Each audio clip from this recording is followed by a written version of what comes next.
Voici une vidéo pour la fabrication d'une pizza maison, digne d'une grande pizzeria et qui fera l'envie de vos invités. Je vous offre mon expérience que vous pourrez changer à votre goût. Si vous désirez une petite pizza, servez-vous de la moitié de cette recette tout en respectant l'épaisseur du centre de la pâte lors du moulage de la pizza. Elle sera plus petite en ayant les mêmes attributs. Pour démarrer, ça vous prend une machine à pain Black & Decker, modèle All-in-One, avec la fonction Doug. Cette fonction sert uniquement à pétrir la pâte et à la faire gonfler. Pour accéder à cette fonction, vous devrez presser ce bouton pour que le chiffre 8 apparaisse à l'écran et ensuite démarrer la machine à pain, uniquement lorsque les ingrédients auront été déposés. Pour ceux qui emploient une balance, j'ai acheté cette balance Starfrit en spécial à 10 $ chez Canadian Tire. Si les ingrédients sont trop légers, la balance a de la difficulté à démarrer. Pour régler mon problème, je ne fais pas de mise à zéro avec le contenant dessus. Je dépose le contenant et j'additionne les grammes en plus du contenant. Voici les ingrédients nécessaires pour la fabrication d'une pizza moyenne. N'oubliez pas, si vous désirez une petite pizza, servez-vous de la moitié de cette recette. 200 ml d'eau chaude. Personnellement, j'emploie 3/4 de cuillère à table d'huile d'olive. Une cuillerée à table bombée ou 15 g de sucre, 2 tasses ou 300 g de farine à pain.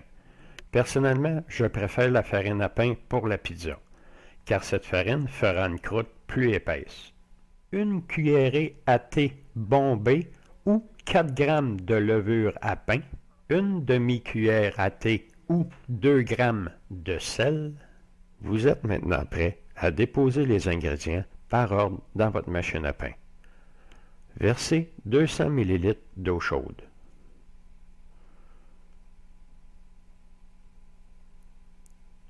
Ensuite, 3/4 de cuillère à table d'huile végétale.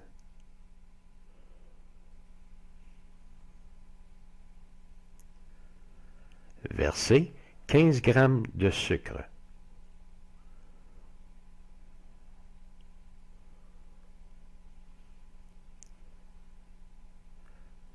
Deux tasses ou 300 g de farine.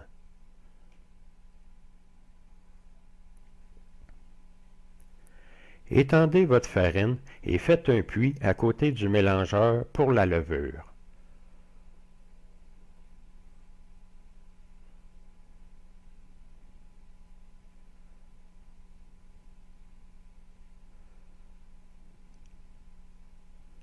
Ajoutez 4 g de levure à pain dans ce puits et recouvrez la levure de farine pour ne pas que le sel entre en contact avec la levure.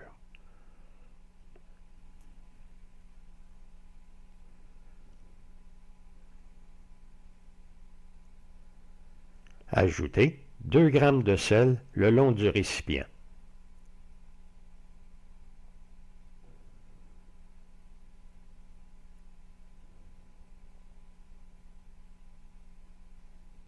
Vous êtes maintenant prêt à démarrer votre machine à pain. Sélectionnez la fonction Doug et démarrez.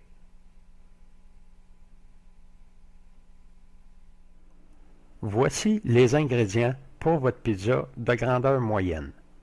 107 ml de sauce à pizza Gattuso, c'est la moitié du contenant. 300 g de salami au bœuf Lester tranché mince. Je préfère du salami car le pepperoni est trop salé, surtout avec l'addition du bacon. 200 g de fromage râpé. 25 g de piment vert tranché mince. 120 g de bacon. J'ai fait cuire dans le four micro-ondes le bacon que j'ai ensuite cassé avec mes mains.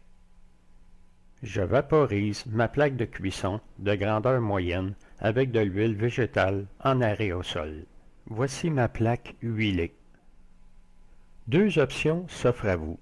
Vous avez sélectionné la fonction Doug.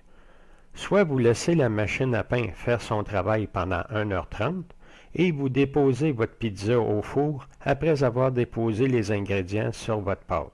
Ou vous arrêtez la machine à pain à 50 minutes comme le pain et vous laissez reposer votre pâte 3/4 d'heure sur le comptoir après avoir déposé vos ingrédients sur la pâte. Cette dernière sert à économiser de l'électricité.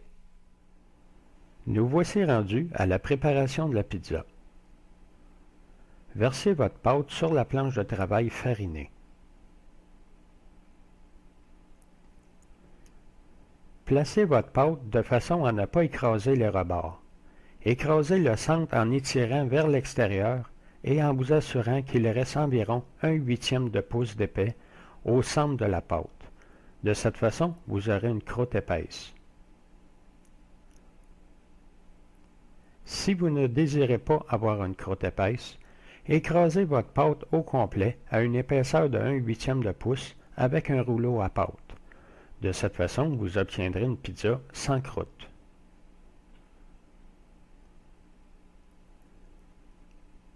Placez la pâte sur votre plaque huilée et vous êtes prête à y déposer vos aliments.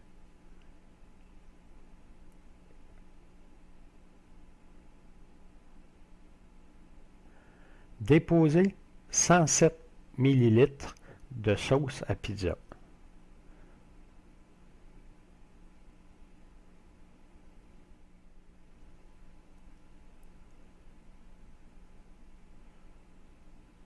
Placez le salami par-dessus.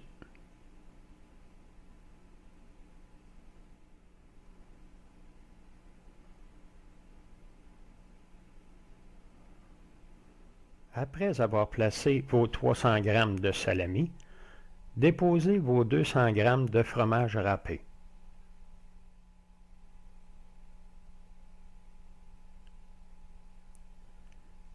Placez vos 25 g de piment vert.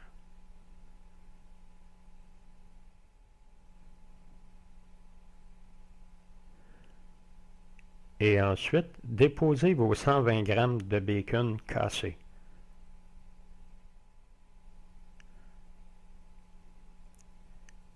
Et voilà, vous êtes prête à enfourner votre pizza. Allumez votre four à 350 degrés Fahrenheit. Chauffez par l'élément du bas.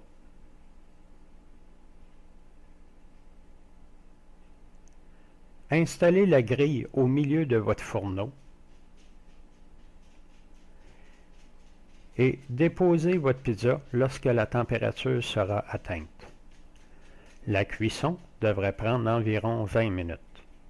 Petit truc pour avoir des frites molles comme à la papeterie. Déposez vos frites dans un plat en métal recouvert d'un papier d'aluminium pendant 10 minutes.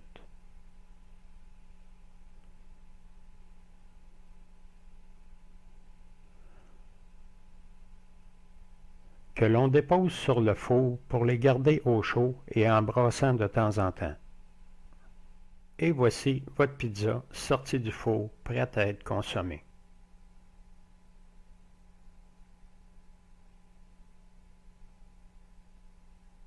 Voici la pizza poutine prête à être dégustée. Je vous souhaite bon appétit et vous remercie d'avoir pris la peine de visionner mon vidéo.